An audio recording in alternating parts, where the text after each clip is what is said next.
구독, 좋아요, 알림 설정, 댓글까지 달아주시면 감사드리겠습니다. 자, 금감원이 이금융들 소집해서 대손충당금 더 쌓으라고 연체율 비상이라고 했는데 채울 수 있을까요? 어떻게 채우죠? 이런 질문을 하셨는데요. 기사부터 보시면 금감원이 PF 연체율 비상, 그래서 이금융권을 소집했다. 말하는 건 충당금 더 쌓아라. 임원들을 소집해서 PF 부실로 인한 손실 인식, 그리고 충당금 적립 강화 방안을 주문할 예정이다. 까라면 까야죠. 일단은 상황은 좋지 않죠. 대손충당금을 쌓기는 좋지 않은 상황인데 적립을 해라. 그래야 부실 사업장을 매각할 수 있기 때문이다. 왜냐하면 지금 현재 태영건설 문제를 보면요, 결국 부실 PF 해결책은 손절이다. 금융권이 손실을 떠안는다. PF 대출에 대한 보증 상품을 신설하라고 하더니 대출 연장을 장려하더니 갑자기 신속한 정리로 방향을 전환했다. 아까 말씀드렸죠? 그래서 땅값이 떨어질 수 있다고. 그러면서 PF 사업장에 대해서는 예상 손실을 100%로 인식해서 충당금을 적립하도록 만들고 있다. 그런 상황이고요. 태영건설 같은 경우도 지금 현장 92곳에서 하도급 업체가 피해를 보고 있는 상황입니다. 그래서 지금 하도급 공사 현장 90여 곳에서 대금 미지급 또는 아까 말씀하셨던 거 있죠? 임금을 어음으로 지급한다. 이런 거. 현장 14곳에서 대금 미지급, 50곳에서는 외담대, 현금 대신 어음이나 외담대를 지급해서 결제를 했다. 이런 형식으로. 그 다음에 이것도 60일에서 90일로 변경해서 2달 뒤에 받을 걸 3달 뒤에 받는다.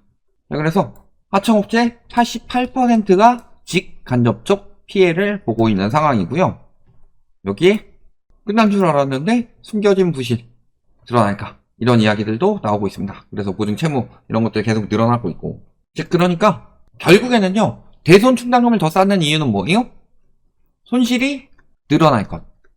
그 이유는 PF를 유지해서 부실 정리로 바꿨기 때문에. PF에 대한 정책을. 그러면은 유지하는 거면은 터지진 않고 어쨌든 간에 계속 부실은 커지지만 터지진 않는 상황인데 부실 정리를 하는 거는 그걸 터뜨리겠다는 소리예요. 즉 그 전에 PF 정책은 뭐예요? 종기가 났어요. 계속 굼고 있는데 그 위에다가 이렇게 굼은 거 안 보이게 화장을 해주고 있는 거예요. 근데 굼는 데다가 화장을 하면 더 굼죠. 그러니까 더 화장을 떡칠을 하다가 안 되겠다. 얘는 이제 화장으로 감당이 안 된다. 이 종기를 짜내자. 이런 거죠. 그러니까 부실 정리로 바뀌었다. 그렇다는 것은 이런 것들이 부실 채권에서 이제 상매각을 고려하는 느낌으로 간다고 보시면 된다. 그러면은 이 상매각은 어떤 자금으로 해요? 대손 충당금으로. 그러면은 대손 충당금을 쌓기 위해서는 어떻게 해야 될까요? 결국에는 이 금융권이 자기 자본을 늘리는 수밖에 없다. 그러면요, 내가 가지고 있는 돈이 한 1000만 원 정도가 된다고 해봅시다. 근데 가족 중에 누군가 몸이 안 좋아서 내가 이거를 한 1200만 원 정도까지 쌓아놔야 되는 상황이에요. 근데 내가 1000만 원을 모으고 있는데 이 중에서 한 500만 원 정도는 누구한테 빌린 거고, 그 다음에 누군가한테 한 300만 원 정도를 빌려줬어요.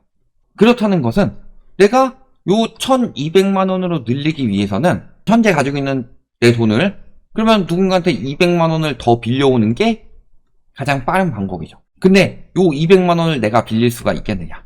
이게 이금융권 현실에는 알맞지가 않다. 자, 즉, 요 500만 원은 뭐예요?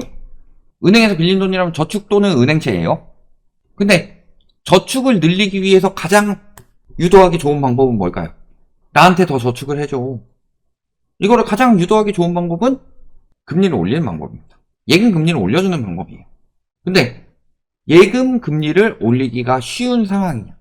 정부에서 누르잖아요. 그죠? 첫 번째는 정부에서 누른다. 그다음 두 번째는 뭘까요? 은행은 법정 최고금리가 있죠. 이금융권도. 그 법정 최고금리가 20%인데 현재 저축은행의 상황을 보면요, 저축은행이 현재는 아니고 한 작년쯤에 저축은행의 상황을 보면은 손실액이 늘어났다. 오히려 순손실이 계속 나고 있었다. 그 이유는 금리가 올라가서 자금을 확보하기 위해서 예금금리를 많이 올렸는데 대출금리를 올리려고 보니까 법정 최고금리 20%에 막혀서 더 올리질 못한다. 그러니까 아예 대출 안 내주고 예금도 안 받아. 그 대신에 예금금리 낮출 거야. 이래서 순손실에서 벗어났다고 그랬죠. 그러면은 지금 자금을 확보하기 위해서 금리를 올리게 되면은 PF를 위한 대손충당금은 많이 쌓을 수가 있겠지만, 자본은 더 가지고 있을 수 있겠지만 실질적으로 손실이 늘어나서 이 상태를 오래 유지하기는 힘들다는 소리죠. 이게 핵심이다. 그러면요, 반대로 요쪽에서 200만원을 늘리는 게 안 된다 라고 생각이 되면은 이 300만원 빌린 놈한테 야, 일단 200만원 먼저 갚어, 이렇게 해야 되겠죠. 그러면 200만원 먼저 갚어, 즉 이 금융권이 예금이나 은행채를 늘리기가 쉽지 않은 상황이니까, 은행채는 또 1금융권이랑 경쟁해야 되는데 1금융권도 이번에 은행채 발행이 어마어마해요. 1금융권 올해 은행채 발행이 어마어마하다. 왜냐면 레고랜드 때부터 계속 단기 자금으로 단기 은행채 혹은 단기 예금, 단기 적금 이런 것들 많이 땡겼기 때문에. 그러니까 결국에는 200만원 먼저 갚어. 즉 예전 같으면 300만원을 빌려주는 상황이었겠지만 지금은 대출도 줄이는 상황이 될 것이다. 그러면은 이 금융권에서 대출 받기가 굉장히 어려워진다. 근데 현재 집값에 가장 큰 영향을 주는 것은 뭐라고 그랬죠? 그래서 DSR이죠. DSR이다. 수요도 맞는 말이에요. DSR 때문에 수요가 안 생기니까. 그러니까 집값에 가장 큰 영향을 주는 것은 DSR인데 1금융권의 DSR이 40%이고 이 금융권의 DSR이 50%로 규제가 되고 있는 상황이다. 그러니까 어떻게든 집을 사고 싶은 사람은 지금 특례도 끝났어요. DSR 우회를 할 수 있는 영향을 가진 것이 없죠. 특례도 끝났고 50년 주담대도 40년 DSR을 적용을 하는 거고, 실질적으로 농협이나 하나은행 이런 것들 대부분 다 문 닫았다. 5대 은행 중에 2개밖에 안 남았다. 그러면은 내가 빨리 집을 사고 싶으면 1금융권에서 대출을 받는 것보다 원금 대비로 이자 많이 내가면서 2금융권에서 대출 받는 수밖에 없다. 영끌한 사람들, 그런 사람들이 태반이고. 그런데 영끌을 하려고 2금융권을 가려고 그랬는데 2금융권에서 DSR 50%로 대출을 해주겠냐? 안 해주죠. 왜? DSR이 50%면 아무래도 부실채권이 될 가능성이 높아진다. 근데 가뜩이나 부동산 PF 때문에 대손충당금 계속 쌓아야 되는데 부실 대출이 될 수 있는 것을 늘리겠냐? 아니면은 부실하지 않은 방향 쪽으로만 많이 늘리겠냐? 이 부분을 생각을 해보시면은 당연히 고 DSR 대출은 막힐 수밖에 없다. 오히려 그걸 넘어서서 대출 만기가 됐을 때 연장 안 하고 회수를 할 가능성이 높아지고 있다. 대출을 내주는 것을 줄이고 내준 것들을 회수해야지 대손충당금을 쌓을 수 있는 게 이 금융권의 현실이다. 왜냐면 예금금리 올려서 자금을 유치하기에는, 혹은 은행채 발행해서 자금을 유치하기에는 너무나도 불리한 상황입니다. 지금도 회사채 발행이 어마어마하다고 합니다. 근데 회사채 발행이 어마어마한데도 막 고신용 회사채 때는 낙찰이 너무나도 잘 되고 있다. 근데 건설사들은 회사채를 못 내고 있죠. 왜? 건설사들 거는 안 사주니까, 사람들이. 근데 건설사가 터지면 그 다음에는 어디예요? 무조건 이금융이에요. 물론 건설사들이 터지면 건설업들도, 다른 업들도 많이 터지겠죠. 아까도 보셨지만 태국건설 직간접으로 피해받는 곳이 88%라고 하니까. 근데 그 다음에는 PF 많이 빌려준 곳들이 위험한 거다. 그러면 저런 곳들은 앞으로 건전성을 굉장히 빡세게 관리를 할 거란 말이에요. 지금도 보시면은 DSR을 올해 왜 강화를 하냐? 실질적으로 바젤3에서 우회해가지고 해서 부실 대출이 많이 늘어났기 때문에 DSR을 강화해가지고 실질적으로 전세 대출까지 DSR을 강화해서 바젤3에 더 맞추려고 하는 건데, 이 금융권에서 대출을 그렇게 빵빵 내주겠냐? 이런 부분들 생각을 해보시면 앞으로 금융시장이 어떻게 흘러갈지가 보이죠. 금융위기가 터졌을 때, 자, 2008년에 금융위기가 터졌어요. 글로벌 금융위기가 터지고, 근데 2009년에 데드캣 바운스가 났었죠. 근데 2010년부터 다시 떨어지기 시작했죠. 2009년 하반기부터. 왜 2010년 이때부터 떨어지고 11년에 뭐가 터졌어요? 저축은행 사태가.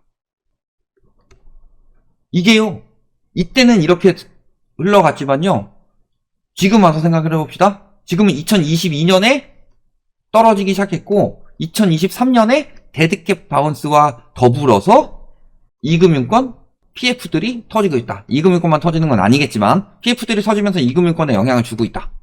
즉 9년과 10년, 2년에 걸쳐서 일어날 것들이 작년에 다 일어났다. 그리고 올해 일어날 게 뭐예요? 요거. 그리고 그 뒤에 장기 침체가 왔죠. 근데 이때는 이 장기 침체를 뭘로 버텼어요? 장기 침체가 오면은 원래 디레버리징이 일어나고 그래야 되는데 저 장기 침체를 뭘로 버텼어요? 전세자금 대출.